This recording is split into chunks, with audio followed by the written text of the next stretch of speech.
नगरपालिकेच्या निवडणुकीच्या निमित्तानं आपल्या सगळ्यांना मार्गदर्शन करण्यासाठी या ठिकाणी उपस्थित असलेले राज्याचे लाडके मुख्यमंत्री आदरणीय देवेंद्रजी फडणवीस साहेब, आपल्या जिल्ह्याचे पालकमंत्री आणि ज्यांच्या नेतृत्वाखाली संबंध जिल्ह्यामध्ये आज एक चांगली आघाडी ज्यांनी निर्माण केली ते आदरणीय जयाभाऊ, या ठिकाणी उपस्थित असलेले आपले माजी खासदार आदरणीय निंबाळकर साहेब, राज्याची मुलूक मैदानी तोफ आणि जतचे आमदार आमचे सहकारी सन्माननीय गोपीचंदजी पडळकर साहेब, या ठिकाणी उपस्थित असलेले आपल्या तालुक्याचे तरुण आमदार आणि माझे ज्येष्ठ सहकारी सन्माननीय बाबासाहेब देशमुख, या ठिकाणी उपस्थित असलेले मंगळवेढा तालुक्याचे आमदार माझे मित्र सन्माननीय अवताडे साहेब, ज्यांना मी दैवत मानलं ते आदरणीय परिचारक साहेबांचे कुटुंब प्रमुख माजी आमदार सन्माननीय या ठिकाणी उपस्थित असलेले परिचारक साहेब, आपल्या नगरपालिकेचे ज्यांना आपण नगरपालिकेचे नगराध्यक्ष पदाची उमेदवारी दिली ते आपले शेलार मामा सन्माननीय मारुती आबा बनकर, या ठिकाणी उपस्थित असलेले माननीय भाजपचे अध्यक्ष चेतनसिंह केदार, आपले सगळ्यांचे सहकारी सन्माननीय बाळासाहेबजी एरंडे आणि करमाळ्याहून या ठिकाणी आवर्जून उपस्थित असलेले करमाळ्याचे आमदार माननीय आबा, मी फार वेळ घेत नाही साहेब, आपण सांगोल्याला आलात, सांगोलेकरांच्या खूप मोठ्या अपेक्षा या निमित्तानं या ठिकाणी मी आपल्याला सांगणार आहे। सांगोला शहराच्या मध्यभागी या विकासाच्या दिशेने कचरा डेपो आहे, त्या डेपोचं स्थलांतर आदरणीय पालकमंत्री महोदय आम्हाला त्या ठिकाणी बाहेर करून पाहिजे, ती सांगोला शहराची आमची प्रमुख मागणी आहे। सांगोल्याला चिंचोली नावाचा तलाव आहे, तो निरा उजवा कालव्याचा टेल टँक करून सांगोल्याच्या पूर्व भागाला आम्हाला पाणी मिळालं पाहिजे, ही आमची अतिशय एक प्रमुख मागणी आहे। आदरणीय मुख्यमंत्री महोदय साहेबांना मी विनंती करेन की साहेब, आमच्यामध्ये 2 झोपडपट्ट्या आहेत, त्या झोपडपट्ट्या म्हाडाच्या तत्वाखाली त्यांचं पुनर्वसन करून आपण द्यावं, ही आमच्या सांगोलेकरांची अतिशय महत्वाची मागणी आहे। सांगोला शहरामध्ये जे आमचे सगळ्यांचे थोर पुरुषांचे पुतळे आहेत, आदरणीय पालकमंत्र्यांच्या बरोबर चर्चा झालेली आहे, मी आता सगळी नावं घेत नाही, परंतु त्या सगळ्यांच्या पूर्णाकृती पुतळे त्या ठिकाणी बसवून मिळावे, ही एक आमची या ठिकाणी मागणी आहे। सर, सांगोला तालुक्याला एक थोर अशी परंपरा आहे, या तालुक्यामध्ये आतापर्यंत 6 आमदार या तालुक्याने दिले। कैलासवासी राऊत मामा होते गांधीवादी, त्यांच्या कारकिर्दीमध्ये अतिशय चांगल्या पद्धतीचं काम झालं। त्यानंतर आदरणीय ज्यांनी विश्व रेकॉर्ड केलं ते आदरणीय गणपतरावजी देशमुख साहेब, त्यांनी विधानसभेचं प्रतिनिधित्व केलं। माझे वडील कैलासवासी आमदार काकासाहेब साळुंके पाटील यांना एक वेळ निवडून दिलं, त्यांनी प्रतिनिधित्व केलं, आमदार असतानाच ते एक्सपायर झाले। त्यानंतर आपल्या राज्याचे जे स्वतःला राजे समजतात ते आदरणीय शहाजी बापू यांना सुद्धा साहेब 2 वेळा निवडून दिलं आणि आता सन्माननीय बाबासाहेबांना निवडून दिलं। तर मी टीका टिप्पणी आज जास्त करणार नाही, परंतु साहेब मी आपल्याला एवढंच सांगेन की या तालुक्यामध्ये आपण भरभरून ज्या वेळेला जी मागणी केली त्या वेळेला मी सगळ्यात महत्वाचं, आम्हाला सगळ्यात चांगला आपला निर्णय कोण असेल तर जयाभाऊ आम्हाला पालकमंत्री दिले, ही आमच्या जिल्ह्याच्या आणि तालुक्याच्या दृष्टीने अतिशय महत्वाची बाब आहे। आणि म्हणून मी या निमित्तानं सांगेन की बापू माझ्यावर बरीच टीका टिप्पणी करायला लागली, आबा खोटं बोलतो, आता तालुक्याला माहित आहे कोण खरं बोलतोय कोण खोटं बोलतोय। मी साहेब प्रामाणिकपणाने या तालुक्याची सेवा केली, 25 वर्ष माननीय आमदार गणपतराव देशमुख साहेबांच्या बरोबर होतो, वडिलाचं आणि मुलाचं माझं त्यांचं नातं होतं, तात्विक मतभेद झाले, मग माननीय शहाजी बापूंना मदत करायची ठरवलं आणि मुंबईला पाठवलं, पण त्यांच्याबरोबर एक गडी आहे दुसरा जोडीदार, त्याला जरा जास्त जुळल्यासारखं वाटलं, पण तुम्हा सगळ्या मंडळीला माहित आहे दीपक आबाला मुंबईला पोहोचवता येतं तसं घरी सुद्धा बसवता येतं, हे निश्चितपणाने या निमित्ताने सांगेन। साहेब, कालची विधानसभेची निवडणूक झाली, मी बाबासाहेबांना सुद्धा एक सल्ला देणार आहे तुमच्या साक्षीने द्यावं. या ठिकाणी निवडणूक झाली. निवडणुकीमध्ये आम्ही 3 उमेदवार होतो. शेतकरी कामगार पक्षानं बाबासाहेबांना मतं दिली, 1,00,000 सव्वा लाख मतं त्यांना पडली. शहाजी बापूला आमच्या 90,000 मतं पडली. त्यांचं काय बजेट ते दोघांनाच माहिती. पण साहेब, या तालुक्यातल्या जनतेने मला वर्गणी करून उभा केलं. 52,000 मतं मला पडली. बाबासाहेब, तुम्ही निवडून आला, परंतु मी उमेदवार होतो म्हणून तुम्ही निवडून आला. आता इथनं पुढे जसा आबासाहेब सल्ला घेत होते तसा माझा सल्ला घेत जावा. माझ्यापेक्षा देवा भाऊचा सल्ला घेत जावा. एवढंच या निमित्तानं मी आपल्याला सांगेन. फार वेळ न देता साहेब, जेवढ्या मागण्या आपण सांगितलेल्या आहेत, आपला शिलेदार इथं खंबीर आहे जया भाऊ सारखा. आणि त्या निमित्तानं आम्हाला एवढं आपल्याकडून तुमच्याकडून अपेक्षा आहेत सगळ्या सांगोल्याच्या जनतेच्या. जे मागितलं, इथं खासदार साहेब आहेत, जेवढं पाणी मागितलं साहेब तुम्ही खासदार साहेबाच्या रूपानं आमच्या सांगोल्याला सुजलाम सुफलाम केलं, त्यामध्ये आपलाही मोलाचा वाटा आहे. त्यामुळे आम्ही कधीही हे विसरणार नाही. दुसरी एक छोटीशी चर्चा सांगेन. मी आता कुठल्या पक्षात नाही. मी जयाभाऊ मला म्हणले, आबा काय करायचंय? मग ते तुमचं तुम्ही ठरवा. माझी नुसती चर्चा सुरू झाल्याबरोबर लय जणांनी देव पाण्यात घातले. का घातले, कसे घातले मला माहित नाही. पण मी एवढंच सांगेन भाऊला, सांगोल्यामध्ये कमळ फुलावं एवढी दीपक आबाची इच्छा आहे. आणि भविष्य काळामध्ये ती पूर्ण केल्याशिवाय आम्ही राहणार नाही. एवढा शब्द या निमित्तानं आपल्याला देतो. आपण आलात त्याबद्दल तालुक्याच्या वतीनं मी आपल्याला मनापासूनच्या स्वागत करतो, शुभेच्छा देतो. आणि आपल्या बनकर आबांचं चिन्ह आहे कमळाचं. तर काय झालं साहेब, सारखं ते नगर विकास खातं, नगर विकास खातं, नगर विकास कसलं खातं आहे भाऊ सांगा तरी आम्हाला. त्याच्या जेव्हाच कालवा चाललाय त्या नगर विकास खात्याच्या. माझा एक अनिल मोठे नावाचा आहे का कोण आपला जिल्हा परिषद सदस्य साहेब? माझा एक अनिल मोठे नावाचा जिल्हा परिषदचा सदस्य आहे, धनगर समाजाचा आहे. मी त्याला घरातनं आणलं, उभा केलं, सभापती केलं. त्या पाणी पुरवठ्याच्या कामामध्ये त्याला गुंतवलं. आणि त्याला काय सांगितलं की तू जर का शिंदे साहेबाच्या कार्यक्रमात प्रवेश आमच्यात नाही केला तर मग तुझं काम होऊ देणार नाही. त्याला मी एकच सांगितलं, अरे तू असल्या भानगडीत पडू नको. मास्तर त्याचा असेल पण तू हेड मास्तर माझा एवढं तू ध्यानात ठेव. असल्या नादाला आता इथं लागायचं बंद कर. ह्याला बोलव त्याला बोलव, नादाला लाव. ती नादाला लावायचा धंदा या तालुक्यात आता बंद झालेला आहे. आणि तुम्हाला सगळ्याला माहिती आहे, 40 वर्षाच्या काळामध्ये दीपक आबा जिकडं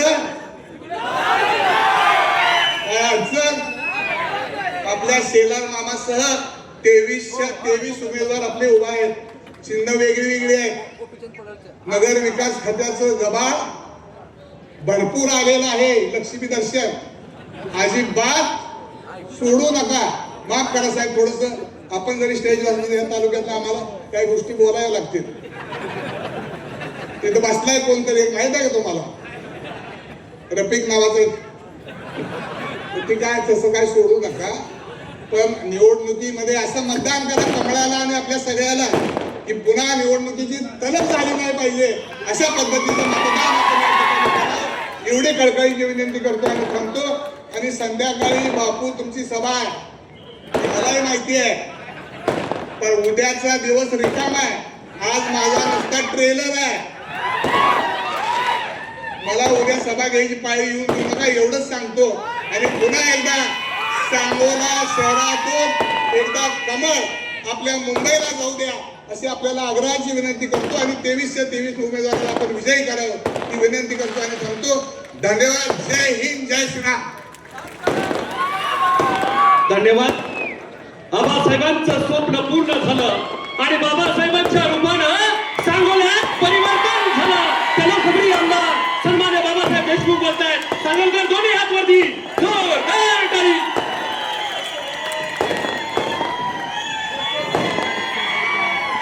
सर्व महापुरुषांच्या पुण्यस्मृतीस विनम्र अभिवादन करतो.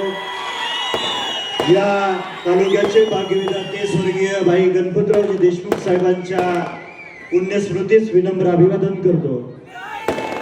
सांगोला नगरपालिकेची निवडणूक आहे आणि निवडणुकीच्या निमित्ताने प्रचार सभेसाठी या राज्याचे मुख्यमंत्री सन्माननीय देवेंद्रजी फडणवीस साहेब, सन्माननीय या जिल्ह्याचे पालकमंत्री आमचे मार्गदर्शक जयाभाऊ, सन्माननीय समाधान दादा, सन्माननीय गोपीचंदजी पडळकर साहेब, सन्माननीय सचिन दादा, सन्माननीय प्रशांतजी मालक, सन्माननीय दीपक आबा, सन्माननीय या शहर विकास आघाडीचे नगराध्यक्ष पदाचे उमेदवार मारुतीबा बनकर, सन्माननीय बाळासाहेबजी एरंडे, सन्माननीय चेतनजी केदार, सन्माननीय सर्व 2323 उमेदवार, सर्व शहर विकास आघाडीचे नेते मंडळी, पदाधिकारी, सर्व पत्रकार बंधू, माता भगिनी, वडीलधारी मंडळी, तरुण सहकारी मित्रांनो,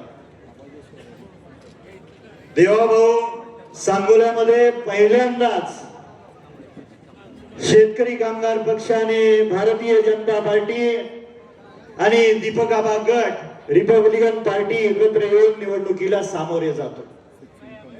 या तालुक्याला स्वर्गीय आबासाहेबांनी एक संस्कार दिलाय की विधानसभेची आणि लोकसभेची निवडणूक सोडता या तालुक्यातल्या सर्व नेते मंडळींना सोबत घेऊन स्थानिक स्वराज्य संस्थेच्या निवडणुका केल्या जायच्या. त्याच पद्धतीनं आम्ही सुद्धा त्याच विचाराने पाऊल टाकलं. काही लोकांचा हट्ट नडला आणि त्या कारणाने काही लोकांनी फारकत घेतली. आज या शहरामध्ये 17 तारखेला सन्माननीय मारुतीबा बनकर साहेबांचा अर्ज भरल्यानंतर काही मंडळींनी, विशेष करून दलित बांधवांना आणि मुस्लिम बांधवांना चुकीच्या पद्धतीनं गैरसमज पसरवण्याचं काम केलं. आज आपल्या समोर मी विनंती करणार आहे की आमच्या दलित बांधवांच्या कब्रस्तानची वाढीव जागा शासनाने मान्य करून त्यासाठी निधी उपलब्ध करावा. या शहरामध्ये एक डम्पिंग ग्राउंड आहे, ते शहराच्या बाहेरच्या बाजूला नेण्यासाठी आपण सहकार्य करावं. साहेब, या राज्यामध्ये नगरपालिकेचं इलेक्शन चालू झाल्यापासून सन्माननीय उपमुख्यमंत्री फोनवरून MIDC मंजूर केल्या जातात. आज आपण या सांगोला नगरीमध्ये आलो आहात. आम्हाला आपल्याकडून शब्द हवाय की या सांगोल्यातल्या गोरगरीब जनतेच्या, तळागाळातल्या शेतकऱ्यांच्या, वंचित घटकांच्या मुला मुलींना काम मिळण्यासाठी या ठिकाणी मोठी MIDC आपल्या माध्यमातून लवकरात लवकर मंजूर व्हावी. या शहरामध्ये लक्ष्मीनगर असेल, इंदिरानगर असेल, संजय नगर असेल, त्या ठिकाणी झोपडपट्टीत गोरगरीब जनता त्या ठिकाणी राहते. त्यांना प्रधानमंत्री आवास योजनेतून पक्की घरं घरकुलाच्या माध्यमातून ती लवकरात लवकर मिळावी. या शहरामध्ये महात्मा ज्योतिबा फुले, क्रांतीज्योती सावित्रीबाई, अहिल्यादेवी होळकर, अण्णाभाऊ साठे, नरवीर उमाजी नाईक, बसवेश्वर महाराजांचा पूर्णाकृती पुतळा व्हावा. लोणारी समाजाचे स्वर्गीय दादरे साहेबांचं स्मारक व्हावं. या तालुक्यामध्ये असंख्य आजीमाजी सैनिकांची संख्या आहे आणि त्यांच्यासाठी सैनिक भवन असणं गरजेचं आहे. आणि या शहरामधल्या आणि तालुक्यातल्या अनेक समाजांची समाज मंदिरं प्रलंबित आहेत, ती लवकरात लवकर आपण मंजूर करून त्याला निधी उपलब्ध करून द्यावा, एवढी या तालुक्याच्या आणि शहराच्या तमाम जनतेच्या वतीने आपल्या समोर विनंती करतो. सर्वांना, विशेष करून शेतकरी कामगार पक्षाच्या कार्यकर्त्यांना माझी विनंती आहे, स्वर्गीय आबासाहेबांनंतरची ही नगरपालिकेची पहिली निवडणूक आहे. 2016 साली काय झालं आपण सर्वांनी पाहिलेलं आहे. आणि आबासाहेबांच्या या निधनानंतरच्या पहिल्या निवडणुकीमध्ये आपण देवाभाऊंना एक शब्द दिला होता की आपल्याला या ठिकाणी नगराध्यक्ष हे कमळ चिन्हावरती आपण लढवतोय आणि ते निवडून आणण्याचं हा शब्द आपण दिलेला आहे. माझ्या शेतकरी कामगार पक्षाच्या सर्व कार्यकर्त्यांना आणि पदाधिकाऱ्यांना मनापासून कळकळीची विनंती आहे. शेतकरी कामगार पक्षाचा एक विश्वास आहे, विशेष करून या तालुक्यातला शेतकरी कामगार पक्षाने ज्या ज्या वेळेस शब्द दिला आपल्या सहकाऱ्यांना त्या वेळेस तो पूर्ण केलेला आहे आणि त्याच्यासाठी इथून पुढच्या 2 दिवस रात्रीचा दिवस करून या नगराध्यक्ष पदाचे उमेदवार सन्माननीय मारुतीबा बनकर साहेबांच्या चिन्हासमोर नावासमोरचं चिन्ह आहे कमळ, त्याच्या समोरचं बटन दाबून भरघोस मताने आपण विजय करायचा आणि शहर विकास आघाडीच्या 23च्या 23 उमेदवारांना मोठ्या मताधिक्याने विजय करायचा आहे। साहेब, स्वर्गीय आबासाहेबांनी या तालुक्याला एक विचार आणि संस्कार दिलेला आहे। बापू हे माझ्या वडिलाच्या वयाचे, मी त्यांच्या मुलाच्या वयाचा आहे। बापू नेहमी भाषणात सांगतात की बाबासाहेब मुलासारखा आहे, पोरासारखा आहे। बापू तुम्ही पेशंट आहात म्हणून वर्षभर मला अलॉट झालेली रूम मी वैद्यकीय क्षेत्राचा विद्यार्थी असल्या कारणाने नैतिक जबाबदारी सांभाळून तुम्हाला राहण्यासाठी दिली। तुम्ही माझ्यावरती टीका करा, पण या तालुक्याचं दैवत स्वर्गीय आबासाहेबांनी एक संस्कार दिलाय। ज्येष्ठ कार्यकर्त्यांवरती, नेते मंडळींवरती माझ्यासारख्या तरुणांनी कदापिही टीका करणं, त्यांचा अवमान होणार नाही याची दक्षता घेणं ही माझी नैतिक जबाबदारी आहे। त्याच्यामुळे मी काय बोलत नाही, पण खासगी बसलेल्या चर्चा तुम्ही सार्वजनिक केल्या। मला माहित आहे आपण ज्यांना आज दैवत मानता सन्माननीय एकनाथ शिंदे साहेबांना, त्यांच्याबद्दल सुद्धा आपण काय स्तुती सुमनं माझ्यावर जशी उधळले तशी सुद्धा त्यांच्यावर खासगी तुम्ही उधळलेले आहेत। मला बोलायला भाग पाडू नका एवढी विनंती करतो आणि परत एकदा आपल्या सर्वांना विनंती करतो की नगराध्यक्ष पदाचे उमेदवार सन्माननीय मारुतीबा बनकर यांना प्रचंड बहुमताने विजयी करा। धन्यवाद। जय हिंद, जय महाराष्ट्र। धन्यवाद। यानंतर बोलतात सोलापूर जिल्ह्याचे पालकमंत्री आणि सांगोल्यावरती ज्यांचं मनापासून प्रेम आहे ते सन्माननीय लोकप्रिय मंत्री जयकुमार गोरे बोलतात। एकदा जोरदार आहे त्यांच्यासाठी।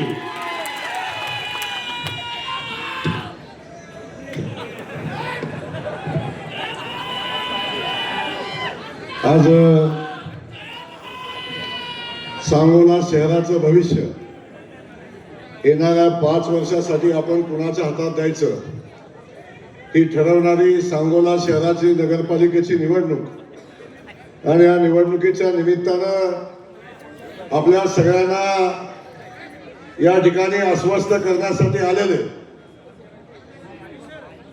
या राज्याचे कर्तव्यदक्ष मुख्यमंत्री, लोकनेते आणि ज्यांचं या सांगोला शहराशी, सांगोला तालुक्याशी खूप जवळचं नातं आहे, अगदी आबासाहेब असल्यापासून साहेबांनी ते नातं सातत्यानं जपलेलं आहे, ते आपले मुख्यमंत्री सन्माननीय देवेंद्र फडणवीस साहेब, या ठिकाणी उपस्थित असलेले ज्यांनी आत्ताच आपलं मनोगत व्यक्त केलं ते या सांगोल्याचे आमदार सन्माननीय बाबासाहेब देशमुख, सन्माननीय गोपीसाहेब पडळकर, सन्माननीय समाधानजी अवताडे, सन्माननीय साहेब, परवा एक सभा झाली इथं, त्या सभेमध्ये एक आमदार जो तुतारीवर निवडून आलता अकलेचे तारे तोडून गेला, पण मी या सगळ्यांना सांगेन तिकडे एक तुतारीचे आमदार होते, आज आमच्या सोबत एक इथं बसले, सन्माननीय नारायण आबा।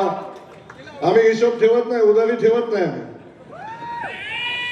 सन्माननीय या भागाच्या विकासासाठी सातत्याने ज्यांनी काम केलं, या सांगोल्याच्या पाणी प्रश्नासाठी ज्यांनी कायम संघर्ष केला ते सन्माननीय रणजितसिंह निंबाळकर, पंढरपूर नगरीचे नेते सन्माननीय प्रशांतजी परिचारक, माजी आमदार दीपक आबा साळुंके, या पॅनलचे प्रमुख सन्माननीय दीपक आबा, आमचे जिल्हाध्यक्ष चेतनसिंह केदार आणि भारतीय जनता पक्षाचे आमचे नेते बाळासाहेब मेहरंडे आणि खास करून या ज्यांच्यासाठी ही निवडणूक, ज्यांच्यासाठी सभा होते ते आपले नगराध्यक्ष पदाचे उमेदवार आणि आपले सेलार मामा सन्माननीय मारुतीबा बनकर आणि भारतीय जनता पक्षासोबत आमच्या या युतीसोबत असलेले आमचे सगळेच उमेदवार, या सगळ्यांचं मी मनापासून स्वागत करतो। आणि स्वागत करत असताना मी काय फार बोलणार, साहेब बोलणार आहेत, साहेब आपल्याला सांगतील, पण मी एवढंच सांगण्यासाठी आलोय की या ठिकाणी आपण बघितलं सभा झाली, त्याच्या अगोदर प्रेस कॉन्फरन्स झाली आणि आमचे मित्र सन्माननीय शहाजी बापू पाटील हे सातत्याने सांगतात की माझ्यावर अन्याय होतोय, माझ्यावर अन्याय होतोय, मामाला सोबत घेतलं नाही, कधी साहेबांचं नाव घेतलं साहेब तुमचं. पण मला सांगोलाकरांना मनापासून सांगायचं, बाबासाहेबांपासून सगळ्यांची इच्छा होती की आपण सगळेजण एकत्र येऊन शहराच्या विकासासाठी सगळे मतभेद बाजूला ठेवू आणि शहाजी बापूला पण सोबत घेऊ. ही बाबासाहेब आणि दीपक आबा सगळ्यांची भूमिका होती. पण मी सांगोलाकरांना पहिल्यांदा सांगेन, शहाजी बापूंनी या बैठकीत न बसता शहाजी बापूंनी साहेब सगळ्यात पहिला त्यांचा उमेदवार जाहीर केला, उमेदवारी जाहीर केले, नगराध्यक्ष पदाचा उमेदवार जाहीर केला. आता लग्न ठरल्यावर मला म्हणतात लग्न जमवायचं बघा. तर सगळं झालं आणि आता आमच्यावर ब्लेम करता की या शहरामध्ये माझ्यावर अन्याय होतोय, सांगोल्यामध्ये अन्याय होतोय. मी सांगेन बापू आपले खूप चांगले संबंध आहे, असे काही उदय राहतील. पण आपण ज्या भावनिकतेने इथे बोलता, जी भूमिका मांडताय, माझा निवडणुकीला पराभव झाला, माझ्याकडे आता काहीच राहिलं नाही, आता मला किमान नगरपालिका तरी मला द्या, ही भूमिका आपण घेत आहे. बापू ही निवडणूक कुणाचं पुनर्वसन करण्याची निवडणूक नाही, ही निवडणूक सांगोला शहराच्या विकासाची निवडणूक आहे. ही निवडणूक सांगोला शहराला काय पाहिजे हे देण्याची निवडणूक आहे आणि ही भूमिका घेऊन आपण सगळ्यांनी काम केलं पाहिजे. तेव्हा आपण सांगता की आमच्याकडे नगर विकास खातं आहे, आम्ही खूप पैसे आणले. साहेब काय झालं? खूप मोठा आकडा आहे, खूप मोठा आकडा आहे. एवढे पैसे आणलेले आहेत, एवढे पैसे आणलेले आहेत साहेब, पण या शहरात पैसे दिसेना, या शहरात कामही दिसेना. या शहरात चर्चा फक्त टक्केवारीची आहे, दुसरी चर्चा नाही. आमचं म्हणणं एवढंच आहे, या शहराच्या विकासासाठी जो पैसा आला तो त्या विकासाला वापरला गेला पाहिजे, एवढीच आमची भूमिका आहे. ही निवडणूक सांगोला शहरातल्या पायाभूत सुविधा मजबूत करण्याची निवडणूक आहे आणि आदरणीय गणपत आबांच्या विचाराचा वसा वारसा या तालुक्याला आणि त्यांच्या आदर्श घेऊन काम करणारे आमदार बाबासाहेब पाटील या ठिकाणी आहेत, सन्माननीय दीपक आबा आपण या ठिकाणी आहे. तुमच्या पण खूप दिवस संस्कार त्यांचे होते, 32 वर्ष. आता आमचे बाळासाहेब एरंडे ते सोबत आहेत आणि सगळी टीम साहेब आता आपण सोबत घेतलेले एका विचाराने काम करायचा निर्णय घेतला आणि खास करून बाबासाहेब आपल्याला मी मनापासून धन्यवाद देईन. आपण बऱ्यापैकी शेतकरी कामगार पक्षाचे सगळे सहकारी घेऊन काम करता, आबासाहेबांचे विचार घेऊन काम करता. तेव्हा बाबासाहेबांनी एक विचार केला, माझ्याशी अनेकदा बाबासाहेब बसले. बाबासाहेब म्हणले आता आमची माणसं आपण सगळे मिळून काम करू शकतो का? हे एकत्र झालं तर आपल्याला मतदान होईल का? पण मला एक विषय बाबासाहेबांनी सांगितला आणि त्याचं साहेब मी या ठिकाणी कौतुक करतो. बाकी सगळ्या गोष्टी बाजूला राहतील, परंतु आता या सांगोला नगरीचा विकास करायचा असेल, या तालुक्याचा विकास करायचा असेल, या तालुक्यातल्या राहिलेल्या पाणी योजना पूर्ण करायच्या असतील तर मला मुख्यमंत्री महोदयांच्या सोबत राहायला पाहिजे. ही भूमिका आदरणीय बाबासाहेबांनी घेतली, त्या विचाराने त्यांनी निर्णय घेतला आणि ही निवडणूक विकासाची निवडणूक आहे. ही निवडणूक सांगोला शहरामध्ये ज्या पायाभूत सुविधाची आवश्यकता आहे त्याच्यासाठीची निवडणूक आहे. म्हणून मी या ठिकाणी एवढंच सांगणार आहे साहेब, आम्ही सगळेजण एकत्र येऊन ही निवडणूक लढतोय. साहेब खूप मोठ्या अपेक्षा आपल्याकडून आहेत. बापू काही सांगू दे, बापू मध्येच म्हणले माझ्या फडणवीस साहेबांनी अन्याय केला. बापू तुम्ही जिथं गेलाय ती ओळख पण फडणवीस साहेबांनीच करून दिलेली आहे, मी काय बोलणार नाही त्या विषयावर. पण जेव्हा जेव्हा संकट आलं, जेव्हा जेव्हा अडचण आली, तेव्हा तेव्हा आम्ही सगळेजण बापूच्या पाठीशी ठामपणे उभे राहिलो होतो आणि खास करून देवेंद्र फडणवीस साहेब सातत्याने त्यांच्या पाठीशी उभे राहिले होते. म्हणून आपल्याला मला सांगायचंय, आता कांगावा करून निवडणूक होणार नाही. तुम्ही 5 वर्षात काय चालवलं, काय केलं साहेब? या शहरामध्ये आजही खड्ड्याचं साम्राज्य आहे, धुळीचं साम्राज्य आहे, पायाभूत सुविधाची अडचण आहे, पाण्याची अडचण आहे. या सगळ्यासाठी आपल्या सगळ्यांना मिळून या आघाडीला निवडून द्या, मारुती आबांना नगराध्यक्ष करा. मी सांगतो, सांगोला शहराचा वकील म्हणून बाबासाहेब आहेत, आपण सगळे आहे, पण सांगोला शहराची वकिली माननीय फडणवीस साहेबांच्या पर्यंत करण्याची जबाबदारी हा जयकुमार गोरे घेतोय. इथं लागेल तर सगळं उभं करू आणि सांगोला शहराचा विकास करू. 2 तारखेला आपण सगळ्यांनी मिळून कमळाच्या चिन्हाच्या समोरचं बटन दाबा आणि खाली जे जे चिन्ह आहेत आपल्या युतीची, आघाडीची, युतीची, त्या सगळ्या चिन्हाच्या समोरचे उमेदवार, शहर विकास आघाडीचे उमेदवार आपण निवडून द्या आणि बाकी सगळी विकासाची जबाबदारी या सांगोला शहराची जबाबदारी. साहेब मी विनंती करतो आबासाहेबांच्या नंतर हा सांगोला तालुका आपण दत्तक घ्यावा आणि या तालुक्याचा, या शहराचा विकास करावा एवढी विनंती आपल्याला करतो. आणि पुन्हा एकदा माझ्या सांगोल्याच्या जनतेला विनंती करतो, आपण मारुती आबाला निवडून द्या आणि या शहराचा विकास करण्याची संधी द्या. जय हिंद, जय महाराष्ट्र. धन्यवाद. यानंतर तुम्हा आम्हा सर्वांशी बोलतायत सांगोल्याच्या दुष्काळ मुक्तीचं स्वप्न ज्या नेतृत्वानं पाहिलं ते या राज्याचे मुख्यमंत्री, लाडक्या बहिणींचा लाडका भाऊ, आपल्या सर्वांचा पाठीराखा आदरणीय मुख्यमंत्री देवेंद्र फडणवीस साहेब बोलतायत. दोन्ही हात वरती, जोरदार टाळी आदरणीय मुख्यमंत्री साहेबांसाठी. हिंदवी स्वराज्याचे सरसंस्थापक छत्रपती शिवरायांना मानाचा मुजरा करतो. भारतीय राज्यघटनेचे शिल्पकार भारतरत्न डॉक्टर बाबासाहेब आंबेडकर यांना मानवंदना अर्पित करतो. खऱ्या अर्थानं या ठिकाणी ज्यांनी आपल्या संस्कृतीचं पुनरुज्जीवन केलं त्या पुण्यश्लोक अहिल्यादेवी होळकर यांच्या चरणी नतमस्तक होतो. आणि आज सांगोल्यामध्ये या प्रचार सभेच्या निमित्ताने मंचावर उपस्थित असलेले आपले अत्यंत कार्यक्षम आणि धडाडीचे पालकमंत्री जयकुमार गोरेजी, आदरणीय आबासाहेबांचा वारसा अतिशय सक्षमपणे चालवणारे आपले लोकप्रिय आमदार बाबासाहेब देशमुख, आपले पाण्याकरता झुंज देऊन पाणी आणणारे असे माजी खासदार रणजितसिंह नाईक निंबाळकर, आपल्या तालुक्यातले अत्यंत प्रभावी नेते असे दीपक आबा साळुंखे पाटील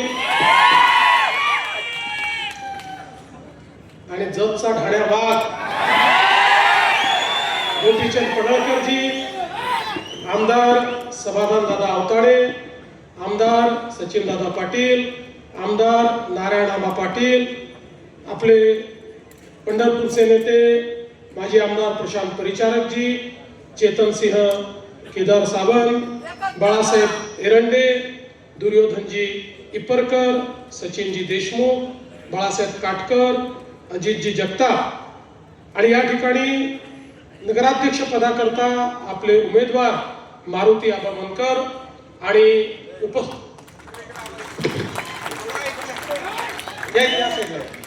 तुम्ही दिसा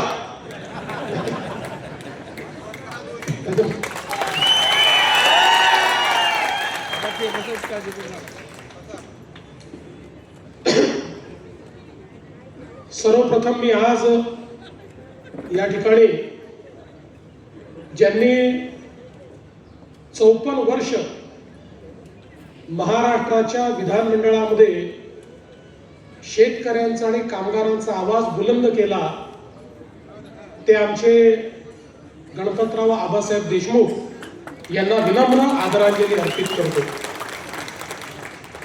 आजचा दिवस हा माझ्याकरता याकरता अतिशय आनंदाचा आहे की 20-22 वर्ष 25 वर्ष जवळपास आबासाहेबांशी माझा अतिशय जवळचा संबंध राहिला.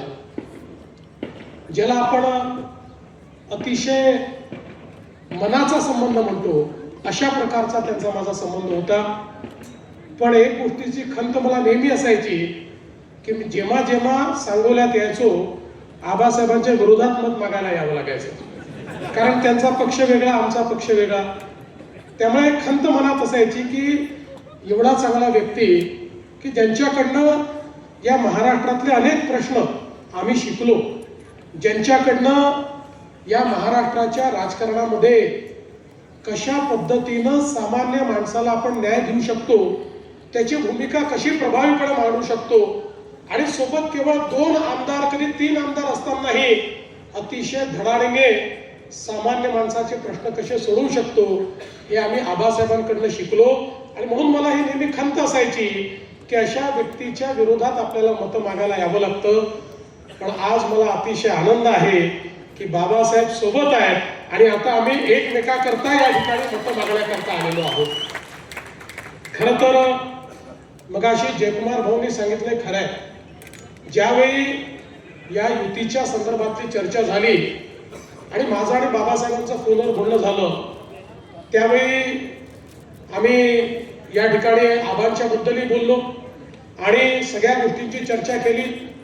आणि मग मी त्यांना विचारलं की माझी आमदारांचं काय. ते म्हणाले त्यांच्याशी चर्चा चालली आहे.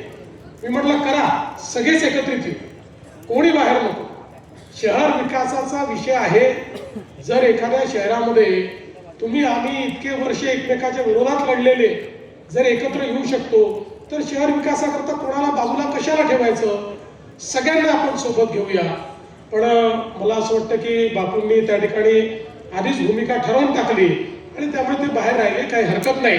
पण मला आनंद आहे की आज या ठिकाणी इतके सगळे दिग्गज लोक एकत्रित आलेले आहेत. दीपक आबा सोबत आहेत, बाबासाहेब सोबत आहेत, जयकुमारजी सगळे आमच्या सोबत आहेत. त्यामुळे मला विश्वास आहे की आता सांगोला शहराचा विकास हा कोणीही थांबवू शकणार नाही. आणि सगळ्यात महत्वाचं सांगतो, तुम्ही नगरपालिका निवडून आणा, हा देवाभाऊ तुमच्या पाठीशी आहे. महाराष्ट्राचं अख्खं सरकार सांगोल्याच्या पाठीशी उभं केल्याशिवाय राहणार नाही, हे सगळ्या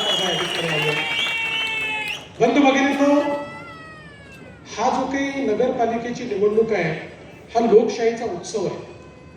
आपल्या देशामध्ये भारतरत्न डॉक्टर बाबासाहेब आंबेडकरांनी आपल्याला संविधान दिलं आणि या संविधानाने आपल्याला लोकशाही दिली. आणि या लोकशाहीमध्ये आपल्यापैकी प्रत्येकाला एका मताचा अधिकार दिला. किती सुंदर अशा प्रकारची लोकशाही आहे बघा. टाटा, बिर्ला, अडाणी, अंबानी यांनाही एक मत आणि तुम्हाला मलाही एकच मत, प्रत्येकाला एकाच मताचा अधिकार या लोकशाहीने दिला. आणि सोबत एक जबाबदारी पण आपल्यावर टाकली. आज आपल्या जीवनाचं, आपल्या भविष्याचं, भवितव्याचा निर्णय हा आपण करतो. लोकसभेमध्ये आपण प्रधानमंत्री कोण झालं पाहिजे म्हणून त्या ठिकाणी मतदान करतो. विधानसभेमध्ये आपल्या मतांच्या भरोशावर मुख्यमंत्री तयार होतो. आणि आपल्या शहरामध्ये आपण ज्याला निवडून देतो तो शहराचं राज्य चालवतो किंवा शहराचं प्रशासन चालवतो. आणि म्हणून या लोकशाहीने सगळ्यात मोठं परिवर्तन काही केलं तर अनेक शतकं आपल्या देशात राजेशाही होती. आणि राजेशाहीमध्ये राणीच्या पोटातून जो जन्म घ्यायचा तो राजा व्हायचा. पण आपल्या संविधानाने सांगितलं की या ठिकाणी राणीच्या पोटी जन्म घेणारा आता राजा होणार नाही, मताच्या पेटीतून जो जन्म घेईल तो या ठिकाणी राज्यकारभार चालवेल आणि तोच सेवक म्हणून काम करेल. आणि म्हणून ही जी निवडणूक आहे ही पुढचे 5 वर्ष आपलं भविष्य आणि भवितव्य कोणाच्या हाती द्यायचं त्याचा फैसला करण्याची निवडणूक आहे. आपण बघा, आपल्या देशामध्ये जवळपास स्वातंत्र्यानंतर 60-65 वर्ष राज्यकर्त्यांची एक मानसिकता होती आणि ती योग्य होती, ती काही चुकीची नव्हती, की भारत हा छोट्या छोट्या गावांमध्ये राहतो आणि म्हणून गावांचा विकास म्हणजे भारताचा विकास. आणि हे करत असताना आपल्या राज्यकर्त्यांना या गोष्टीचा विसरच पडला की शहरातील लोक राहतात. शहरांकरता 60-65 वर्ष कुठल्या योजना तयार झाल्या नाहीत. शहरीकरणाचं नियोजन करण्याचा आपण विचार केला नाही. एकीकडे त्या ठिकाणी अन्न, वस्त्र, निवारा, शिक्षण, आरोग्य, रोजगार या सगळ्या गोष्टी करता लोक हळूहळू गावाकडनं शहराकडे येत होते. पण शहरामध्ये नियोजनच नव्हतं. परिणाम काय झाला? शहरामध्ये नियोजन नसल्यामुळे लोकांना राहायची जागा नव्हती. मग ज्या ठिकाणी जागा मिळाली त्या ठिकाणी कोणी अतिक्रमण केलं, कोणी झोपडी बांधली, मिळेल तशा पद्धतीनं लोक राहायला लागले. मग त्या ठिकाणी पिण्याच्या पाण्याचा प्रश्न निर्माण झाला. नाल्या काढल्या, त्या नाल्यातनं मैला व्हायला लागला, त्यातनं घाण, दुर्गंधी, मच्छर, रोगराई अशा अनेक गोष्टी तयार झाल्या. मग ते सांडपाणी आपल्या विहिरींमध्ये जायला लागलं, नदी नाल्यांमध्ये जायला लागलं, आपले जलस्रोत प्रदूषित झाले, आपल्या जमिनी प्रदूषित झाल्या, लोकसंख्या वाढली, पण त्याचा नीट नियोजन न केल्यामुळे प्रत्येक शहरामध्ये कचऱ्याच्या थप्प्या, मोठ्या प्रमाणात कचऱ्याची केंद्र अशा प्रकारे तयार झाली की आपल्याला गल्लोगल्ली किंवा शहराच्या मध्यवर्ती ठिकाणी मोठ्या प्रमाणात कचरा दिसायला लागला आणि आपली शहरं ही बकाल व्हायला लागली. आणि म्हणूनच 2014 साली ज्यावेळेस देशामध्ये मोदीजी प्रधानमंत्री झाले त्यावेळी पहिल्यांदा मोदीजींनी सांगितलं की गावाचा विकास तर महत्वाचा आहेच, पण सोबत शहरांचाही विकास आपल्याला करावा लागेल. कारण देशाच्या जीडीपीचा 65% जीडीपी हा शहरात तयार होतो. शिक्षण, आरोग्य आणि रोजगाराची संधी ही आपल्याला शहरामध्ये त्या ठिकाणी प्राप्त होते. आणि म्हणून आपल्याला शहरांचा विकास करून शहरामध्ये राहणारे गरीब आहेत, शहरामध्ये राहणारे मध्यमवर्गीय आहेत, यांचं जीवनमान कसं उंचवता येईल याकरता प्रयत्न केला पाहिजे. आणि देशाच्या इतिहासामध्ये पहिल्यांदा केंद्र सरकारने शहराकरता योजना तयार केल्या. स्मार्ट सिटीची योजना, अमृत शहराची योजना, स्वच्छ भारत शहरी योजना, प्रधानमंत्री आवास शहरी योजना, अशा अनेक योजना, लाखो कोटी रुपये पहिल्यांदा देशाच्या मध्यवर्ती सरकारने, केंद्र सरकारने त्या ठिकाणी आपल्या बजेटमध्ये ठेवले आणि वेगवेगळ्या राज्यांना ते पैसे देणं सुरू केलं. आपल्या महाराष्ट्रालाही 50,000 कोटी रुपये या वेगवेगळ्या योजनांमधनं आपली शहरं चांगली करण्याकरता मिळाली. आपण विचार करा, महाराष्ट्राचा जर आपण विचार केला तर महाराष्ट्रातील 6.5 कोटी लोक हे 40,000 गावांमध्ये राहतात आणि तेवढेच 6.5 कोटी लोक आपल्या सांगोल्यासारख्या 400 शहरांमध्ये राहतात. म्हणजे अर्धे लोक 40,000 गावांमध्ये आणि अर्धे लोक 400 शहरांमध्ये. त्यामुळे या 400 शहरांमध्ये राहणाऱ्या लोकांचं जीवनमान जर आपण बदललं तर एकीकडे त्यांचं जीवनमान देखील चांगलं होईल आणि दुसरीकडे त्या ठिकाणी नवनवीन संधी तयार होतील. आणि म्हणूनच आज आपण ज्यावेळेस या ठिकाणी या निवडणुकांना समोर चाललो, मी गेले अनेक दिवस रोज 6 सभा करतो, सभांमध्ये भाषण करतो, पण कुठल्याही भाषणामध्ये कोणावर टीका करत नाही, कुठल्या पक्षाला ओढून बोलत नाही, कुठल्या व्यक्तीवर बोलत नाही. याचं कारण एक सकारात्मक मत मागण्याकरता मी आलेलो आहे. मला या ठिकाणी शहराचा विकास करायचा आहे, शहराच्या विकासाचा एक आराखडा आपण तयार केलेला आहे, शहराच्या विकासाचा एक ब्ल्यूप्रिंट आपण मांडतो आणि त्याकरता आपल्याकडे नीती पण आहे, त्याकरता आपल्याकडे नियत पण आहे आणि त्याकरता मोदीजींनी दिलेला निधी पण आपल्याकडे आहे. त्यामुळे शहरं आपल्याला बदलता येऊ शकतात. आज आपल्याला प्रत्येक शहरामध्ये पिण्याच्या पाण्याची योजना करायची आहे. 30,000 कोटी रुपये जल जीवन मिशन आणि या अमृत शहराच्या माध्यमातून आपल्याला मोदीजींनी दिले आहे. प्रत्येक शहरामध्ये, प्रत्येक घरामध्ये नळ उघडल्यानंतर 365 दिवस त्या ठिकाणी स्वच्छ पिण्याचं पाणी आलं पाहिजे, ही आपली अपेक्षा आहे. आणि त्याकरता आपल्याकडे मोठ्या प्रमाणात हा सगळा निधी जो आहे तो उपलब्ध आहे आणि म्हणून त्या संदर्भातही अनेक योजना आता आपण सुरू केलेल्या आहेत. एवढंच नाही तर आज आपण पाहतो मोदीजींनी आपल्याला प्रधानमंत्री आवास योजनेच्या माध्यमातून मोठ्या प्रमाणात घरांकरता निधी दिला. 2.5 लाख रुपये हे आपल्याला ज्यांच्याकडे कच्चं घर आहे, ज्यांच्याकडे झोपडी आहे, ज्यांच्याकडे घर नाही आहे, अशा लोकांना देण्याकरता उपलब्ध करून दिले. पण नंतर आमच्या लक्षात आलं की त्याचा पाहिजे त्या प्रमाणात आपण उपयोग करू शकत नाही, कारण लोकांकडे त्यांच्या जमिनीची मालकी नाही, लोक अतिक्रमण करून बसलेले आहेत आणि योजनेमध्ये तुम्हाला मालकी हक्काचा पट्टा मागितला जातो आणि तो पट्टा नसेल तर तुम्हाला त्या ठिकाणी पैसे मिळत नाही. 2 महिन्यापूर्वी आपण निर्णय केला, राज्य सरकारने एक नवीन शासन निर्णय काढून सर्व आपल्या नगरपालिकांच्या, नगर परिषदांच्या, नगरपंचायतीच्या क्षेत्रामध्ये जेवढे लोक अतिक्रमण करून राहत आहेत त्या सगळ्यांचं अतिक्रमण नियमित करायचं आणि त्यांना मालकी हक्काचा पट्टा द्यायचा आणि ज्याला पट्टा दिला त्याला 2.5 लाख रुपये घर बांधायला द्यायचे. अशा प्रकारचा निर्णय आपण केलेला आहे आणि त्याकरता माननीय मोदीजींनी आपल्याला निधी उपलब्ध करून दिला आहे. आज आपण पाहतो शहरांमध्ये मोठ्या प्रमाणात नाल्यांची समस्या आहे, भुयारी गटाराच्या योजना नाही आहेत. भुयारी गटार नसल्यामुळे हे सगळं सांडपाणी घाणपाणी आपलं आरोग्य खराब करताय. काही ठिकाणी भुयारी गटाराच्या योजना झाल्या तरी त्या पूर्ण शहर कव्हर करत नाही. आणि म्हणून आता संपूर्ण शहर कव्हर करणाऱ्या भुयारी गटाराच्या योजना, की ज्या योजनातनं जे काही सांडपाणी आपण देतो ते सांडपाणी आपण असं सोडून द्यायचं नाही, तर STPच्या माध्यमातून त्याच्यावर ट्रीटमेंट करून त्यातला जो मैला आहे तो बाजूला काढायचा, त्यातलं खत तयार करायचं आणि उरलेलं पाणी आपण सोडायचं, जेणेकरून ते नाल्यातनं नदीतनं कुठूनही गेलं तरी आपल्या जमिनीला ते खराब करणार नाही, आपल्या जमिनी देखील चांगल्या राहतील, आपले जलस्रोत देखील प्रदूषित होणार नाही. अशा पद्धतीनं आपण काम सुरू केलेलं आहे.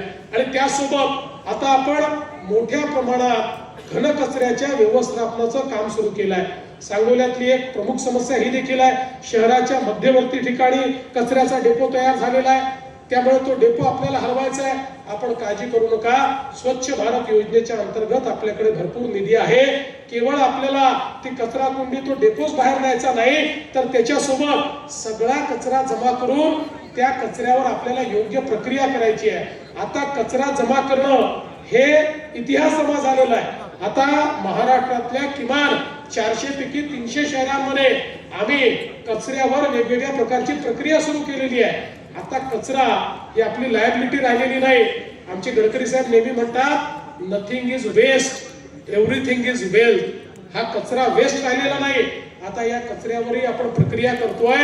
छोट्या नगरपालिकांमध्ये कचऱ्यापासून आपण पेलेट्स तयार करतोय. कोळशासारखे पेलेट्स होतात, कोळशाच्या ऐवजी ते पेलेट्स वापरता येतात. त्या ठिकाणी खताची निर्मिती करतो, खताचा ब्रँड तयार केलाय. आता नगरपालिकाच्या कचऱ्यापासून तयार होणाऱ्या खताचा आपण एक ब्रँड तयार केलेला आहे. आणि जिथे जास्त कचरा आहे त्या ठिकाणी तर आता आपण अनेक शहरांमध्ये कचऱ्यापासून विद्युत निर्मिती सुरू केलेली आहे. आता पिंपरी चिंचवडची झाली, पुण्याची झाली, ठाण्याची झाली, अनेक ठिकाणी आपण ती केलेली आहे, नागपूरची झाली.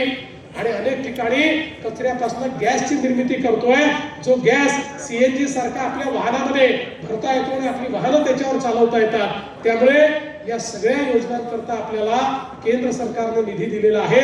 आपली शहरं स्वच्छ करायची आहेत. त्यामुळे या ठिकाणी मी आपल्याला निश्चितपणे सांगतो की आपल्या या नगरपालिकेला या कचऱ्याच्या स्थलांतरणाकरता आणि योग्य व्यवस्था उभी करण्याकरता देखील मोठ्या प्रमाणात जी काही मदत आहे ती आपल्या सरकारच्या माध्यमातून या ठिकाणी आपण देऊ.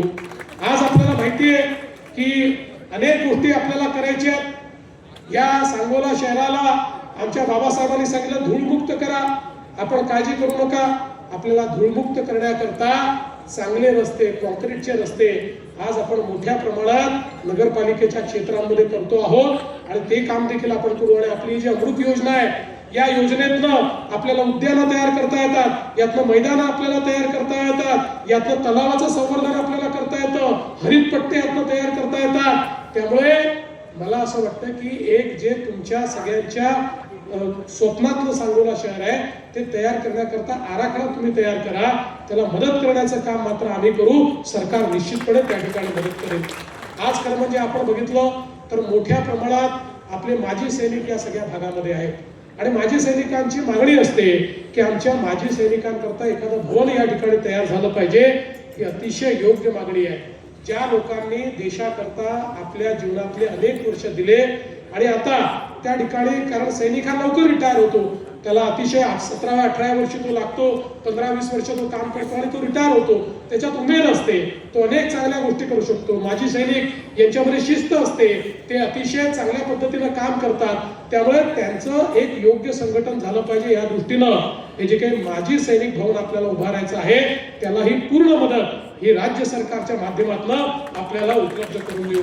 आणि त्यासोबत प्रत्येक शहराची एक ओळख असते आणि ती ओळख ही आपल्या जे काही आपले महापुरुष असतात त्या महापुरुषांच्या त्या ठिकाणी जी काही पुतळे असतात, त्यांची स्मारकं असतात, त्या माध्यमातून ती होत असते. आणि इथे तर सातत्याने आपली सगळ्यांची मागणी आहे. पुण्यश्लोक अहिल्यादेवी होळकर, सावित्रीबाई फुले, नरवी उमाजी नाईक, बसवेश्वर महाराज, विष्णुपंत दादरे, अशा सगळ्या वेगवेगळ्या पुरुषांची जी काही महापुरुष आहेत त्यांची स्मारकं झाली पाहिजे. खरं म्हणजे आपण ती जरूर करा, पण आपल्याला एक कॉन्सेप्टही सांगतो, तो जर आपल्याला सगळ्यांना आवडला तर तो करा. एखादं स्मारकांचं उद्यान करा. आणि एकाच उद्यानामध्ये जर सगळी स्मारकं नेता आली तर त्या उद्यानामध्ये प्रत्येक आपले जे काही हे महापुरुष आहेत त्यांची जयंती आणि पुण्यतिथी सगळे समाज मिळून त्या ठिकाणी साजरी करतील आणि एक वेगळा अशा प्रकारचा एक सामाजिक भाव आपल्याला या निमित्ताने तयार करता येईल. पण या सगळ्या गोष्टींकरता आपल्याला जी काही या ठिकाणी अडचण आहे ती आपण दूर करू. खरं म्हणजे आपल्याला कल्पना आहे आमचे आबासाहेब वर्षानुवर्ष या ठिकाणी दुष्काळाकरता लढले, पाण्याकरता लढले आणि मला अतिशय आनंद आहे की आबासाहेबांचं स्वप्न पूर्ण करण्याकरता आम्हाला त्या ठिकाणी मुख्यमंत्री म्हणून जबाबदारी मिळाल्यानंतर अनेक आपण निर्णय घेतले आणि या ठिकाणी पाणी पोचवलं. आणि मला हे सांगताना आनंद वाटतो की आबासाहेबांनी अतिशय मोठ्या मनाने त्या ठिकाणी सांगितलं की देवेंद्र फडणवीसांच्या रूपानं आम्हाला एक भगीरथ मिळाला आणि आमच्याकडे पाणी पोहोचलं. आणि अजून खूप काम आपल्याला या ठिकाणी करायचं आहे. खरं म्हणजे शहराच्या विकासामध्ये आपण जर आपले विचार, आपले पक्ष, आपले अभिनिवेश, ठीक आहे निवडणुकीपुरतं या सगळ्या गोष्टी असतात, पण निवडणुकी झाल्यानंतर या सगळ्या गोष्टी जर बाजूला ठेवू शकलो तर जनसामान्यांच्या जीवनात एक मोठं परिवर्तन आपल्याला करता येतं. आणि म्हणून मी तर तुम्हाला हीच विनंती करण्याकरता या ठिकाणी आलो आहे की आता एवढी सगळी मंडळी एकत्रित आल्यानंतर आपल्या शहराचा विकास कोणी थांबवू शकत नाही. त्यामुळे कोणीही दुसरा विचार करण्याची आवश्यकता या ठिकाणी नाही आहे. आपले जे या ठिकाणी नगराध्यक्ष पदाचे उमेदवार आहेत मारुती आबा बनकर, एक अतिशय ज्येष्ठ अशा प्रकारचे ज्यांना अनुभव आहे, जनसामान्यांमध्ये राहतात, लोकांशी अतिशय चांगला त्यांचा कनेक्ट आहे, अशा प्रकारचे मारुती आबा हे आपले उमेदवार आहेत. त्यांचं चिन्ह कमळ आहे आणि त्यासोबत खाली आपले वेगवेगळे लोक वेगवेगळ्या चिन्हावर आहेत. खरं म्हणजे आपले मतदार एवढे हुशार आहेत की 25 चिन्ह असले तरी त्यांना नेमकं माहिती असतं की आपल्या आघाडीचा, आपल्या या युतीचा उमेदवार त्या ठिकाणी कोण आहे. आणि म्हणून निश्चितपणे या ठिकाणी आपण काम करू. मला माझ्या बोलण्यामध्ये 2 विषय सुटले. एक तर अण्णाभाऊ साठेंच्या स्मारकाचाही देखील आपल्याला या ठिकाणी निर्णय करायचा आहे आणि एक अजून मागणी आहे की मुस्लिम कब्रिस्तानाकरता जी काही जागा आहे ती ॲडिशनल जागा त्या ठिकाणी द्यायची. निश्चितपणे त्याही करता जागा आपण शोधून काढावी. ती जागाही देण्यामध्ये सरकार पुढाकार घेईल याबद्दल कुठलीही आपण मनामध्ये शंका बाळगू नका. मी आज एवढंच आपल्याला विनंती करतो की मारुती आबांचं चिन्ह कमळ आहे आणि खाली जे वेगवेगळे आपले चिन्ह आहेत ते चिन्ह आपण त्याची बटन दाबून ही जी काही आपली नगरपालिका आहे ती आपल्या सगळ्या या नेत्यांच्या हाती तुम्ही द्या. मी तुम्हाला एवढंच सांगतो 2 तारखेला आमची काळजी तुम्ही घ्या, त्यानंतर 5 वर्ष तुमची काळजी आम्ही घेतल्याशिवाय राहणार नाही हा विश्वास तुम्हाला देतो आणि माझं बोलणं संपवतो. धन्यवाद. जय हिंद, जय महाराष्ट्र.